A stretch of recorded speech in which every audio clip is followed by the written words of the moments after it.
آج یہ کہہ رہے ہیں کہ ہم ایک ایس ایچ او کی مار ہیں. بھائی ایس ایچ او کو چھوڑ دے, اپنے بختربند گاڑیاں تو کچے کے ڈاکوؤں سے لائے پہلے ہمارا اپنا سر تو اونچا کریں. وہاں سے 12 سے 12 13 پولیس وہ قتل کر رہے ہیں, آپ لوگ کیا کر رہے ہو؟ چلو بلوچستان کو تو چھوڑ دو, وہ تو ان کے ہاتھ میں ہی نہیں ہے سر. ہمیں تو وہی ذمہ وار لوگوں کو بلانا چاہیے جو اس وقت بلوچستان پہ قابض ہے اور وہ چلا رہے ہیں. بلوچستان کے اس ایشو پہ مذمت کرنے سے پہلے تو میں اس ہاؤس کے اس حالات میں مذمت کرتا ہوں کہ یا تو آگے والے سیٹس پہ ہی بات ہوتی ہے, اور یا جب اس طرح کے سیریس ایشوز آتے ہیں تو اس میں ہمارے جو ذمہ وار لوگ ہیں وہ تو موجود نہیں ہوتے. جناب چیئرمین صاحب ذرا توجہ کریں, اور اس میں ہمیں ان کی توجہ بھی میرے خیال سے نہیں چاہیے, کیونکہ یہ ایشو بلوچستان کا ہے اور بلوچستان ان کے اصول میں یا ان کے قبضے میں ہے نہیں. بلوچستان پچھلے جب سے پاکستان بنا ہے یہ کسی اور کے ہاتھ میں ہے. وہاں کے تمام تر فیصلے کوئی اور کرتے ہیں. بلوچستان میں ایسے ایک دن میں 200 لوگ بھی شہید ہوئے ہیں ایک بم بلاسٹ میں, ہزارہ برادری کے, اس پہ کبھی کچھ نہیں ہوا. یہ جو حالات ہم بتا رہے ہیں کہ آج یہ ہوا ہے, ہم کس سے پوچھیں؟ ہمیں تو وہی ذمہ وار لوگوں کو بلانا چاہیے جو اس وقت بلوچستان پہ قابض ہے اور وہ چلا رہے ہیں. ہم نے پچھلے 15-20 سالوں سے وہاں پہ ایف سی کو بٹھایا ہوا ہے, تو ہم کم سے کم آئی جی ایف سی کو بلائیں کہ آپ ہمیں بتائیں آپ کس چیز کے لیے وہاں بیٹھے ہو. ہمیں تو وہاں کے اداروں کو بلانا چاہیے کہ آپ کور کمانڈر صاحب ذرا یہاں پہ آ جائیں ہمارے پاس سینٹ میں, ہمیں تفصیل بتائیں یہ بلوچستان آپ کے ہاتھوں سے کیوں نکل رہا ہے. ہم نے بار بار اس چیز کی نشاندہی کی کہ وہاں پہ ہمارے سرکاری لوگ صرف پیسے وصول کر رہے ہیں, ہر ایک پوسٹ کا ایک پیسہ وصول ہو رہا ہے, کسی کو سیکیورٹی کی طرف دیکھنے کا ٹائم ہی نہیں ہے سر. اور یہ آج دوبارہ یہ بات دہرائی گئی ہے. ایک وقت پہ مشرف نے کہا تھا کہ میں وہاں سے ایڈ کروں گا مفتی کو, تو آج جو رو رہے ہو نا یہ اس پوائنٹ تھا. آج یہ کہہ رہے ہیں کہ ہم ایک ایس ایچ او کی مار ہیں. بھائی ایس ایچ او کو چھوڑ دے, اپنے بختربند گاڑیاں تو کچے کے ڈاکوؤں سے لائے پہلے ہمارا اپنا سر تو اونچا کریں. وہاں سے 12 سے 12 13 پولیس وہ قتل کر رہے ہیں, آپ لوگ کیا کر رہے ہو؟ چلو بلوچستان کو تو چھوڑ دو, وہ تو ان کے ہاتھ میں ہی نہیں ہے سر. اس پہ میں یہ بات کبھی بھی نہیں کرنا چاہوں گا. اگر آپ آج بھی توہین کر رہے ہیں ان لاشوں کی جو 26 اگست کو شہید ہوئے, یہ 2-4 دن سے جو یہ چل رہا ہے اجلاس, یہ اس کی توہین ہے. اس لیے توہین ہے کہ آپ ان لوگوں کو بول رہے ہو جس کے ہاتھ میں کچھ نہیں ہے. آپ نے اگر بلوچستان کو بلی صاحب نے کہا نا کہ اعتبار, نواب نوروز خان کو پہاڑ سے قرآن شریف پہ اتارا, اس کے بعد اس کو اور اس کے بیٹے کو پھانسی دی گئی, تو آپ پہ اعتبار کریں. قرآن کے اوپر کیا چیز رہتی ہے کہ ہم آپ پہ اعتبار کریں؟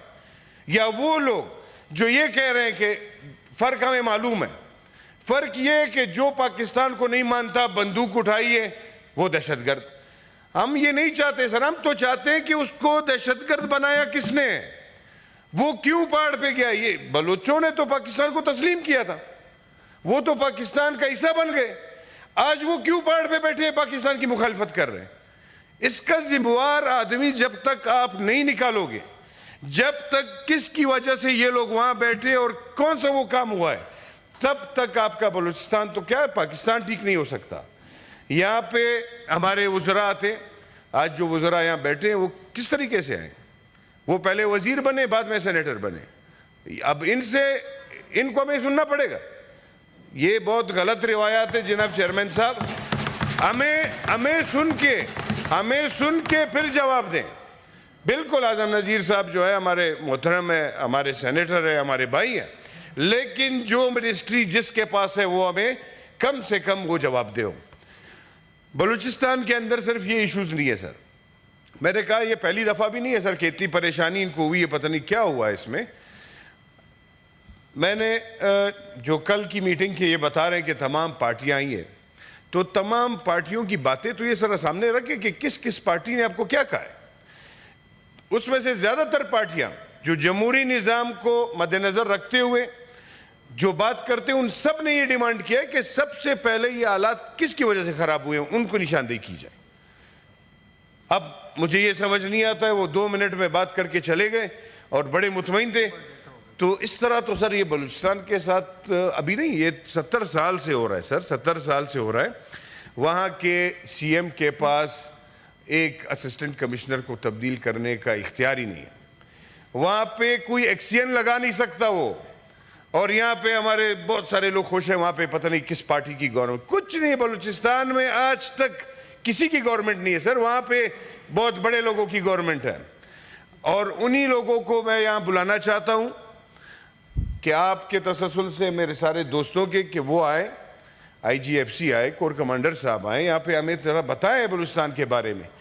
اگر اس طرح آپ چلائیں گے, یا تو ایف سی کو وڈرا کریں, چھوڑ دیں. بس یہی آپ کہہ رہے ہیں کہ بالکل وہاں پہ پارٹیز چلا رہے, تو پھر پارٹی کو چھوڑ, پھر ایف سی کی ضرورت وہاں نہیں پڑتی.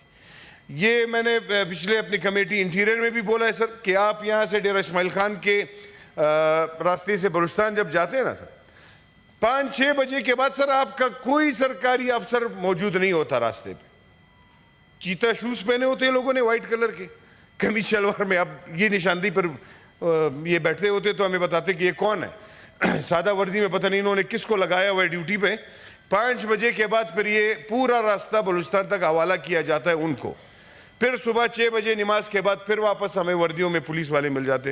اب یہ نہیں پتا کہ دن کو وہ وردی میں ہوتے ہیں, رات کو یہ سادہ لباس میں ہوتے ہیں, کیا ہوتا. تو ان سب چیزوں کے بارے میں ہمیں کون بتائے گا جناب, ہمیں کون بتائے گا اس چیز کا.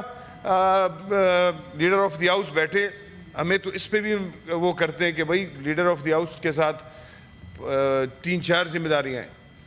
تو ہم تو یہ چاہتے تھے کہ ہمارے پاس ایک لیڈر آف دی ہاؤس ایسا بندہ ہو کہ اس کا آفس کھلا ہو, وہ موجود ہو. ہمارے 10,000 مسئلے ہوتے ہیں, ہم جا کے ان کے آفس میں بیٹھے بات کریں ان سے.